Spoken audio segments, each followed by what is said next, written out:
இன்னைக்கு நாம குட்டி வாத்தோ அதோட நட்போன்ற கதையை பார்க்க போறோம். ஒரு அமைதியான கலை குளத்து பக்கத்துல நம்ம கதையோட ஹீரோ குட்டி வாத்து தனியா நடந்து போச்சு. அப்போ அது ஒரு சின்ன வாத்துக்குட்டியை பார்த்துச்சான். அது தனியா சோகமா நின்றுட்டு இருந்தது. என்ன ஆச்சு அப்படின்னு அந்த குட்டி வாத்தை பார்த்து நம்ம கதையோட ஹீரோ போய் கேட்டாராம். எனக்கு நீந்த தெரியல, எல்லாரும் என்னை விட்டு போயிட்டாங்க அப்படின்னு அந்த குட்டி வாத்து சொல்லிச்சான். அப்போ நம்ம குட்டி வாத்து நினச்சி பார்த்துச்சான், அதுக்கும் முன்னாடி இதே பயம்தானே இருந்துச்சு. அப்போ நம்ம குட்டி வாத்து சொல்லிச்சான், பயப்படாத, நம்ம 2 பேரும் சேர்ந்து முயற்சி பண்ணலாமா? 2 குட்டி வாத்துகளும் மெதுவாக தண்ணிக்குள்ளே போனாங்களாம். சின்ன சின்ன அலையெல்லாம் வந்துச்சான். பயப்படாமல் 2 பேரும் பொறுமையாக குட்டி குட்டியாக நீந்த ஆரம்பிச்சாங்களாம். கொஞ்ச நேரத்தில் இருந்த சோகம்லாம் அந்த குட்டி வாத்துக்கு மறைஞ்சு சந்தோஷமாக சிரிக்க ஆரம்பிச்சிடுச்சான்.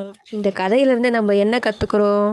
ஒரு நல்ல நண்பன் இருந்தால் பயத்தையும் தைரியமாக மாற்றுவான்.